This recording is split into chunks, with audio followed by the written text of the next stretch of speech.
E në një diskutim tjetër u fol për djegjen e deponisë mbeturinave në Sfërk të Pejës, që ka ngritur edhe shqetësimin tek qytetarët që jetojnë në atë zonë. Por këtë çështje u fol në një tryezë nga organizata Syri Vizionit, ku Djedon Berisha, që është edhe kryeshef i Kompanisë Rajonale Ambienti, tha se bashkë me ekipet e FSK-s po punojnë në vazhdimsi për të evidentuar rrezikun ambiental, teksa u tha se gjendja është e menaxhueshme, por pa vatra zjarri, por me tym.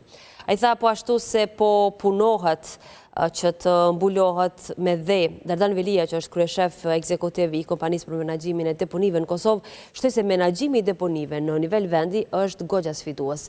Ndërkohë, Faik Jahmurataj, komandanti i stacionit të policisë në Pejta, se policia u përkujdes për perimetrin e sigurisë, teksa akoma nuk ka një konfirmim zyrtar se si ka ndodhur zjarri, kurse kryetari i Pejës Gazment Muhaxheri kishte konfirmuar pjesëmarrjen, por shkaku i disa angazhimeve e anuloi atë.